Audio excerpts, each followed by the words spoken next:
আসসালামু আলাইকুম শিক্ষার্থী বন্ধুরা, তোমাদেরকে টিআর একাডেমিতে স্বাগতম। আজকে আমরা ফিজিক্স ফার্স্ট পেপারে নিউটনিয়ান মেকানিক্সের লেকচার 9 নিয়ে আলোচনা করব। পূর্ববর্তীতে আমাদের লেকচার 8 নিয়ে আলোচনা করা হয়েছিল, আমরা আজকে লেকচার 9 নিয়ে তোমাদের সামনে হাজির হয়েছি। তো চলো আমরা প্রথমে আগে লেকচার 9-এ আমরা কি একটা ইম্পর্টেন্ট টপিক পড়ব সে বিষয়ে একটু আলোচনা করে নিই। একটা আনত তলে আমাদেরকে কি করতে হবে, একটা বস্তুকে টেনে উপরের দিকে নিয়ে যেতে হবে। তাহলে বস্তুতে দুই দিকে কোণ ক্রিয়া করবে, একটা আনত তল বরাবর এবং যেদিকে কোণ টেনে হচ্ছে কি উপর দিকে নিয়ে যাব ওই দিক বরাবর দুটো কোণ ক্রিয়া করবে। তো আমাদের এখান থেকে দরকার হচ্ছে কি যে আনত তলে প্রতিক্রিয়া বলটা কেমন হয় এবং হচ্ছে কি লব্ধি বল কেমন হয়, এটা নিয়ে আমরা আলোচনা করব। তো প্রথমে আমরা একটু আনত তলের চিত্র আঁকাই নিই।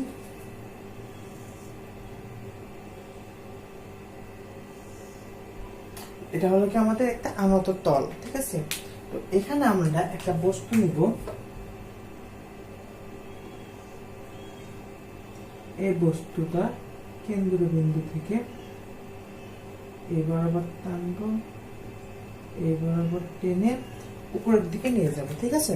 তো আমরা একটা জিনিস জানি যে যখন একটা বস্তু একটা আনত তলের উপর অবস্থান করে তখন কি তার একটা ওজন ক্রিয়া করে নিচের দিকে এমজি, ঠিক আছে। এটা আলফা কোণ হলে এদিকে হয় এমজি কজ আলফা আর এ বরাবর হয় এমজি সাইন আলফা।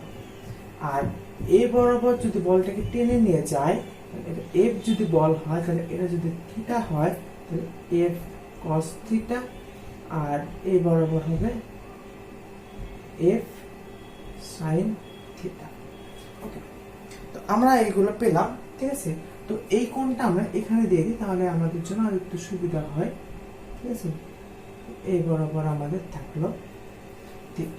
তো এইগুলো হলো কি আমাদের চিত্র। আর এই বরাবর আমাদের কি করে, এই বরাবর আমাদের হচ্ছে কি যে হলো কি এমজি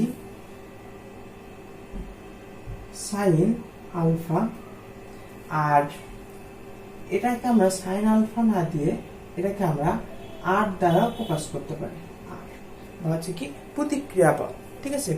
আর ঘর্ষণ বল, যে গতীয় ঘর্ষণ যেটা, এটা এদিকে ক্রিয়া করে এফ কে, ঠিক আছে। এগুলো হলো কি আমাদের ইয়া।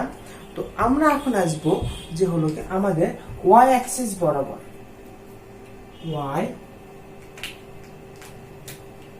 ওয়াই অ্যাক্সিসে আমাদের কি কি হচ্ছে দেখো। ওয়াই অ্যাক্সিস বরাবর দেখো, এটা যদি আমাদের ওয়াই অ্যাক্সিস হয় তাহলে ওয়াই অ্যাক্সিস বরাবর আমরা কি পাচ্ছি যে দেখো R plus F sine theta equal to, এটা কি আর না, আর এটা হচ্ছে কি F sine theta equal to আমরা কি পাচ্ছি, ইকুয়াল টু পাচ্ছি দেখো এম জি কজ আলফা। তাহলে কত, আর ইকুয়াল টু কত M G cos alpha minus F sine theta.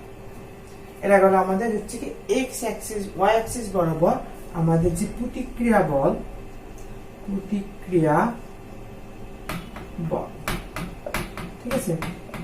আর আমাদের এক্স অ্যাক্সিস বরাবর যখন আমাদের প্রতিক্রিয়া বলটা আমরা আলোচনা করব তখন আমাদের দরকার কি দেখো যে লব্ধি বল, ঠিক আছে। লব্ধি বলে দেখো F cos theta, F cos theta আছে, আর তার বিপরীত দিকে কি এমজি সাইন আলফা হচ্ছে কি এফ কে ক্রিয়া করতেছে, ঠিক আছে না।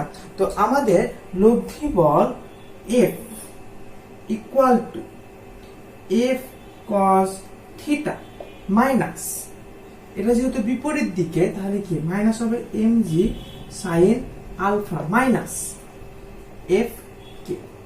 এফ কে ইকুয়াল টু কি mu K F K by M G, ঠিক না। F K by M G, অথবা এটাকে তুমি আর দ্বারা প্রকাশ করতে পারো, ঠিক আছে। তাহলে আমরা পাচ্ছি F cos theta minus M G sine alpha minus mu K into R, ঠিক আছে। তাহলে হয়ে গেল আমাদের যে লব্ধি বল যেটা আমরা চাচ্ছিলাম সেটা আমরা পেয়ে গেলাম। যে F equal to F cos theta minus M G sine alpha minus mu K R. তাহলে এটা হয়ে গেল আমাদের অ্যান্সার। এই টাইপের কিছু প্রশ্ন তোমাদের চিত্রে দেওয়া থাকবে, এই অনুযায়ী তোমাদেরকে কিছু প্রশ্ন সলভ করতে হবে। তো আমরা এখন আসি যে আমরা তোমাদেরকে একটা ইম্পর্টেন্ট একটা জিনিস শিখাই দিই, যে হলো যে এফ, এখানে তো আমরা লব্ধি বল পেলাম তাই না, তাহলে এফ ইকুয়াল টু আমাদের টোটাল যে মানটা সেটা আমরা একটু বের করে ফেলি। ঠিক আছে, এখানে যে আর বসাইছে না, আর এর ভ্যালুটা যদি আমরা বসাই দিই তাহলে আমাদেরকে কি রকম ভ্যালু আসতে পারে এটা নিয়ে একটু আমরা একটু আলোচনা করি। চলো, তাহলে আমাদের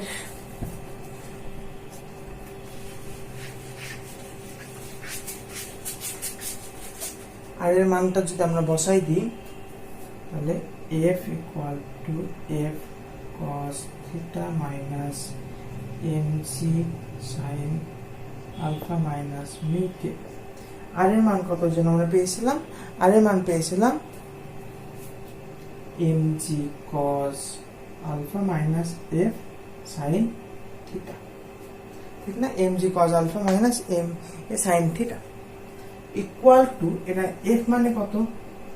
M A equal to M A equal to, তাহলে আমরা এখান থেকে যদি টোটাল আমরা বের করি তাহলে আমরা কি কি পাই চলো আমরা একটু দেখে আসি।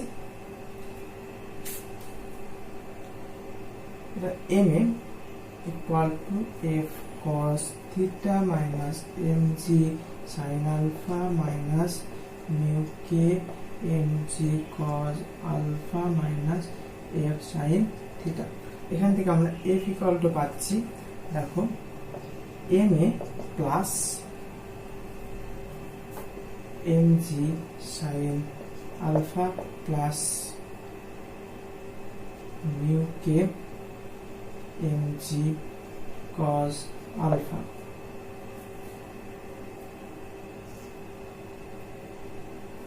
এম জি কস আলফা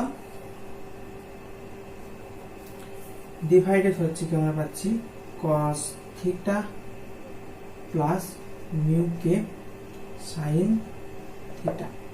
তাহলে আমাদের এই যে টোটাল যে এফ এর মান সেটা ছিল এটা আমরা বের করে ফেললাম, বলের মান আমরা বের করে ফেললাম। ঠিক আছে, এটা একটা অ্যান্সার। এটাকে তোমরা কি করতে পারো, সুন্দর করে কোটেশন চিহ্নতে এভাবে বক্স করে আঁকাতে পারো। ঠিক আছে, তো আশা করি তোমরা এই অঙ্কটা বুঝতে পেরেছো। তো আমরা এরপর অঙ্কটা চলে যাই। তাই বাঁক নিতে হলে আমাদেরকে যে কিছু অ্যাঙ্গেল ক্রিয়েট করতে হয় বা আমাদেরকে কিছু নির্দিষ্ট বেগে যেতে হয়, তাহলে আমরা যখন একটা বাঁকা রাস্তার মোড় নিব অথবা পাহাড়ি রাস্তার মোড় নিব তখন কি করতে হবে, আমাদেরকে একটা বাঁক নিয়ে ঘুরতে হবে। তো আমাদের বাংলাদেশে যে রাস্তাগুলো থাকে সেগুলোতে কিন্তু ব্যাংকিং কোণের খুব একটা খেয়াল করে না। ঠিক আছে, তো এর ফলে কি হয়, আমাদের দেশে যে যত মনে করো দুর্ঘটনা বলো সবগুলোই হয়ে থাকে। ঠিক আছে, তো আমরা উন্নত কান্ট্রিগুলোতে যেটা দেখি যে হলো কি রাস্তাগুলো কিন্তু তৈরি করা হয় যে রাস্তাতে কি পরিমাণ ঢালু করতে হবে, কি রকম বাঁকের জন্য কি রকম ব্যাংকিং কোণ হতে হবে, এইরকম সবকিছু নির্দিষ্ট করে কিন্তু তারা রাস্তা তৈরি করে থাকে। কিন্তু বাংলাদেশে কনস্ট্রাকশনে খুব একটা উন্নতি না হওয়ার কারণে বাংলাদেশে কিন্তু খুব একটা এগুলো খেয়াল করে না। ঠিক আছে, তো আমরা একটু যেহেতু উন্নত ইঞ্জিনিয়ার হতে চাই বা আমরা উন্নত কান্ট্রির মতন আমাদের বেসিকটা গড়ে তুলতে চাই, এই জন্য আমাদেরকে কিন্তু ব্যাংকিং কোণটা অবশ্যই শিখতে হবে। শুধু বাস্তব জীবনে নয়, আমাদেরকে বিভিন্ন দুর্ঘটনা বা যে কোনো মোমেন্টে ব্যাংকিং কোণে কিন্তু অত্যন্ত গুরুত্বপূর্ণ। যেমন তুমি মনে করো যে তুমি সাইকেল চালাচ্ছিলে, সাইকেল চালাতে চালাতে তোমাকে একটা বাঁক নিতে হবে, তাহলে তোমাকে কত ডিগ্রি অ্যাঙ্গেলে বাঁক নিতে হবে বা তোমার বেগটা কেমন হলে তুমি নির্দিষ্ট বেগে এই বাঁকটা ঠিক মতো মানে পার করতে পারবে, এগুলো নিয়ে তো তোমাকে ভাবতে হবে। ঠিক আছে না, তাহলে আমরা আসো যে ব্যাংকিং কোণে যে বাঁক নিতে হবে সেটা নিয়ে একটু আলোচনা করি। তো এটা মনে করো একটা রাস্তা বাঁক। ঠিক আছে, তো এই বাঁকা রাস্তা আমাকে কি করতে হবে, একটা সাইকেল চালিয়ে চলে যেতে হবে। ঠিক আছে, তো এটা মনে করে একটা বস্তু, ঠিক আছে, যাচ্ছিল এ বরাবর। তো এটার কিন্তু দুটা জিনিস ক্রিয়া করতেছে। ঠিক আছে, এই রাস্তাতে কি করবে, একটা কেন্দ্রমুখী ত্বরণ সৃষ্টি হবে। তোমাকে এ বরাবর তুমি যদি একটা বেগ নিয়ে চলে যাও তাহলে এখানে তোমাকে কি করবে, একটা গতীয় ঘর্ষণ ক্রিয়া করবে বিপরীত দিকে, এ বরাবর একটা স্থিতি ঘর্ষণ ক্রিয়া করবে।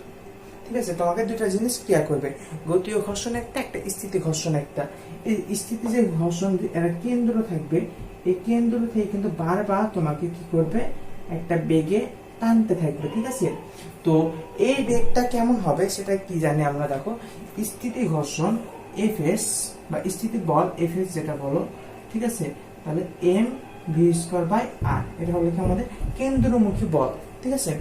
তো এফ ইকুয়ালটা আমরা কি জানি, mu S into M G, ঠিক আছে, M V square R, M M যদি আমরা কেটে দিই তাহলে আমরা পাই mu R G into V square. V ইকুয়ালটা আমরা পাই সে মিউ আর জি উপর 1/2, ঠিক আছে। তাহলে আমাদেরকে বেগ কেমন হতে হবে, যে আমাদের বেগটা যদি V greater than or equal to mu R G উপর রুট ওভার হয়, তাহলে কি হতো, এই বেগে যদি আমি এই রাস্তাটা চলে যাই তাহলে কি করতে পারবো আমরা, যে হলো কি এই বেগটা নিয়ে আমরা কিন্তু নির্দিষ্ট বেগে এই রাস্তাটা পার হতে পারবো। এটা একটাই হলো আমাদের যদি ব্যাংকিং কোণের কথা বলা হয়, ব্যাংকিং কোণ ট্যান থিটা ইকুয়াল টু তোমরা সচরাচর জানো V square by tan theta equal to জানো V square by R G, ঠিক আছে। তাহলে আমাদের এখানে কত ডিগ্রি কোণ উৎপন্ন করতে হবে, এটা যদি অ্যাঙ্গেল হয় থিটা, তাহলে এই কোণটা কত হবে সেটা আমাদেরকে বের করতে হবে, ঠিক আছে। তাহলে tan theta equal to V square by R G তোমরা বের করে ফেলবা, তাহলে আর কোনো এই রিলেটেড তোমাদের কোনো প্রবলেম হবে না, ঠিক আছে। তো আমরা এই রিলেটেড একটা অঙ্ক করব, ঠিক আছে। তো আমরা এটা একটু ক্লিন করে ফেলি।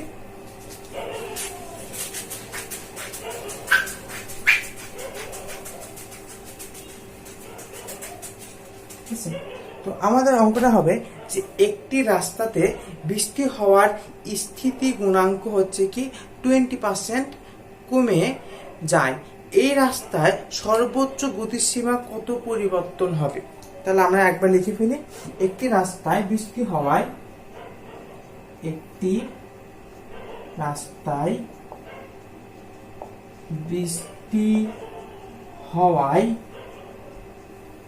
এর স্থিতি গুণাঙ্ক কত কমে যায়, 20% কমে যায়। স্থিতি গুণাঙ্ক, স্থিতি ঘর্ষণ গুণাঙ্ক লিখে দাও, ঘর্ষণ গুণাঙ্ক 20% কমে যায়। তাহলে কি করতে হবে আমাদেরকে, তাহলে আমাদেরকে বের করা লাগবে যে রাস্তার সর্বোচ্চ গতি সীমা, রাস্তার সর্বোচ্চ গতি সীমা কত পরিবর্তন হবে, এটা আমাদেরকে বের করতে হবে। তো আমরা চলো যে আমরা বের করে ফেলি যে আমরা ভি এর সাথে মিউ এর একটা সম্পর্ক জানি, একটু আগে করলাম, V equal to mu R G উপর রুট ওভার, ঠিক আছে না। এই দুটাকে যদি আমি ধ্রুবক নিয়ে নিই তাহলে কি হয়, ভি এর সাথে মিউ এর একটা সম্পর্ক হয় এটা, ঠিক আছে। তাহলে V one divided V two হয়, তাহলে root over mu one by mu two হবে, ঠিক আছে। তাহলে আমাদের রাস্তার স্থিতি ঘর্ষণ গুণাঙ্ক কত কমে যাচ্ছে, 20% কমে যাচ্ছে, ঠিক আছে। তাহলে আমাদের প্রথমে যদি রাস্তার ঘর্ষণ গুণাঙ্ক মিউ ওয়ান হয়, তাহলে মিউ টু ইকুয়াল টু কত, 0.8 ইন্টু মিউ ওয়ান, কারণ কি 20% ঘর্ষণ গুণাঙ্ক কমে গেছে। তাহলে রাস্তার সর্বোচ্চ গতিসীমা কত হবে, তাহলে কত, যে mu one by root over 0.8 mu one কেটে গেল V one by V two, তাহলে ভি টু ইকুয়াল টু আমাদের কত হচ্ছে, ভি টু ইকুয়াল টু হচ্ছে আমাদের V one by root over 1/0.8। তাহলে আমাদের দেখো যে কত আসতেছে মান, যে 0.894, ঠিক আছে, V1 0.894 V1। তাহলে পরিবর্তন যেহেতু বলেছে, তাহলে V2 ইকুয়াল টু কি, V1 মাইনাস 0.894 V1, ঠিক আছে। তাহলে আমরা এখানে পরিবর্তন কত হচ্ছে আমাদের, পরিবর্তন হচ্ছে আমাদের কত, পরিবর্তন হয়ে যাচ্ছে আমাদের কত, যে এই জিনিসটা যদি আমরা করি কত থেকে বাদ দিলে হচ্ছে কি আমাদের পরিবর্তন আছে তাহলে আমাদের বাদ দিতে হচ্ছে 0.106 v1। ঠিক আছে, তাহলে আমাদের পরিবর্তন হচ্ছে কত, সর্বোচ্চ গতিসীমার পরিবর্তন হচ্ছে কি আমাদের 10.6%। মানে কি সর্বোচ্চ গতিসীমার পরিবর্তন 10.6% হলে আমাদের বৃষ্টি হওয়ার পর রাস্তার স্থিতি ঘর্ষণ গুণাঙ্ক হচ্ছে কি করে 20% কমে যাবে। তাহলে এটা হয়ে গেল আমাদের এই অঙ্কের অ্যান্সার। তো আমরা পরবর্তী টপিকের দিকে চলে যাই। একটা আমরা অঙ্ক করব। প্রথমে আগে অঙ্কটা আমরা কি করব সেটা আমরা একটু বলে নিই, যে 72 কিলোমিটার/আওয়ার বেগে কোনো যানবাহন একটি রাস্তা বা ঘোরার সময় ব্রেক চেপে কি হলো, যে 0.3 মিটার/সেকেন্ড ইনভার্স 2 হারে তার বেগ কমতে কমতে তার যে যানবাহনটির ওপর লব্ধি ত্বরণ কত হবে, এবং হচ্ছে কি রাস্তার ব্যাসার্ধ একটা দেওয়া আছে। তাহলে প্রথমে চলো আমরা একটু অঙ্কটা লিখে ফেলি, যে কি বলেছে, 72 কিলোমিটার/আওয়ার বেগে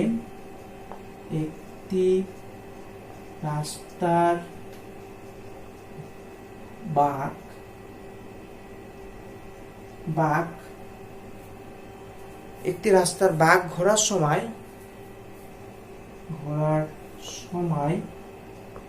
এর 0.3 মিটার/সেকেন্ড ইনভার্স ত্বরণে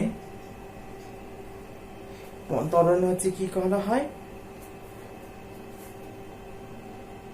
বাঁক ঘোরে। ঠিক আছে, তো কি বলেছে, যে আমাদের কি বের করা লাগবে, যে বের করা লাগবে যানবাহনটির উপর লব্ধির ত্বরণ কত। যানবাহনটির উপর লব্ধি ত্বরণ কত, এর ব্যাসার্ধ দেওয়া আছে কত, এর ব্যাসার্ধ দেওয়া আছে আমাদের যে 200 মিটার। এই হলো আমাদের অঙ্ক। ঠিক আছে, তো আমরা প্রথমে একটু আসি, যে আমাদের কিন্তু এই যে একটা রাস্তার বাঁক ঘুরবো, ঠিক আছে না, এখানে আমাদেরকে দুই ধরনের ত্বরণ ক্রিয়া করবে।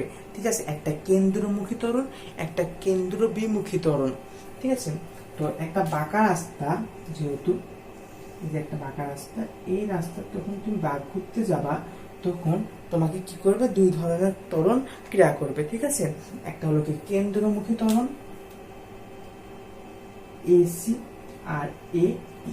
ঠিক আছে, এই দুই ধরনের ত্বরণ ক্রিয়া করবে। এটা হচ্ছে কি আমাদের থিটা। তো আমাদের এই দুই ধরনের ত্বরণের জন্য AC ইকুয়ালটা আমরা পাই, AC ইকুয়ালটা আমরা পাই, দেখো যে আমাদের একটা কিলোমিটার পার দেওয়া আছে 72, এটা 72 কিলোমিটার/আওয়ার। ঠিক আছে, 72 ইন্টু 1000/3600, তাহলে এসে কেটে যায়। ঠিক আছে, তাহলে হচ্ছে কি আমাদের এই বেগটা হচ্ছে কি 20 মিটার/সেকেন্ড। ঠিক আছে, তাহলে আমাদের AC ইকুয়াল কি জানেন, v²/r জানি। ঠিক আছে, তাহলে 20 এর উপর স্কয়ার/200, তাহলে 400/200 কত, 2 মিটার/সেকেন্ড ইনভার্স 2। আর ET ইকুয়াল টু কত দেওয়া আছে জানো, 0.3 মিটার/সেকেন্ড ইনভার্স 2। তাহলে A ইকুয়াল টু কত, √AC এর উপর স্কয়ার প্লাস AT এর উপর স্কয়ার, তাহলে 2 এর উপর স্কয়ার প্লাস 0.03 এর উপর স্কয়ার। তাহলে আমরা ক্যালকুলেটরের মাধ্যমে পাই কত, 2 এর উপর স্কয়ার প্লাস 0.3 এর উপর স্কয়ার √। তাহলে আমরা পাচ্ছি 2.022 মিটার/সেকেন্ড ইনভার্স 2। এটা হয়ে গেল আমাদের লব্ধি ত্বরণ। আর আমাদেরকে যদি থিটার মানটা বের করতে বলে, যেহেতু আমরা বলিনি, বাট যদি বলে তাহলে কি করবো আমরা, দেখো যে tan থিটা, যেহেতু থিটা একসাথে, তাহলে কি AC/AT, তাহলে 2/0.3। ঠিক আছে, theta equal two tan inverse 2/0.3। তাহলে আমরা পাচ্ছি কত, tan ইনভার্স 2/0.3। ঠিক আছে, তাহলে হচ্ছে কি আমাদের 81.46 ডিগ্রি। তাহলে আমাদেরকে এই ভাগ ঘোরার সময় কি করতে হবে, 81.46 ডিগ্রি করে ভাগ করতে হবে। ঠিক আছে, তো আমরা আশা করি যে আচ্ছা তার সাথে আরেকটা জিনিস একটু সংযুক্ত করি, এটা তো এই দিককার কোণ, ঠিক আছে না, এই দিকের কোণটা কত হবে, থিটা ড্যাশ যদি হয়, তাহলে এখানে দেখো theta dash equal to 180 degree minus theta, তাহলে 180 ডিগ্রি মাইনাস 81.86, তাহলে সামথিং হবে আমাদের কত হবে, 180 ডিগ্রি মাইনাস 81.86, তাহলে 98.54 ডিগ্রি, এটাই অ্যান্সার। ঠিক আছে, তো আশা করি তোমাদের আজকের লেকচারটা এ পর্যন্তই। ঠিক আছে, আশা করি তোমাদের এই 9 নম্বর লেকচারটা খুব ভালো লেগেছে, কারণ আমরা তোমাদেরকে কিন্তু ইম্পর্টেন্ট যেগুলো টপিক আছে, আমাদের লেকচারটা একটু ব্রড হচ্ছে কারণ এই অধ্যায়ে অনেক অঙ্ক আছে যেগুলো বুয়েট রুয়েট কুয়েট চুয়েট এবং বিভিন্ন বিজ্ঞান প্রযুক্তি, সাস্ট বলতে পারো, জাস্ট বলতে পারো, পুস্ট বলতে পারো বা পাস্ট বলতে পারো, অনেকগুলোতে আসে। ঠিক আছে, এবং শুধুমাত্র ইউনিভার্সিটিতেও আসে না, সব জায়গাতেই আসে অধ্যায় থেকে প্রশ্ন। ঠিক আছে, তো আশা করি আমাদের একটু লেকচারটা একটু বড় হবে, কারণ হচ্ছে কি আমাদের হচ্ছে কি অনেকগুলো লেকচার যাচ্ছে। আমরা আজ 9 নম্বর লেকচারে আসি, আমরা তারপর হচ্ছে কি 10 নম্বর লেকচারও করব, তারপর হয়তো বা আমাদের 11 নম্বর লেকচার এবং 12 নম্বর লেকচার পর্যন্ত যেতে পারে। তো আমাদের সাথে ধৈর্য ধারণ করে থাকার জন্য তোমাদেরকে অত্যন্ত ধন্যবাদ, এবং তোমাদের ভালো রেসপন্সের জন্য তোমাদেরকে আবার অসংখ্য অসংখ্য ধন্যবাদ। তো আশা করি তোমরা ভালো থাকবে, সুস্থ থাকবে। আল্লাহ হাফেজ।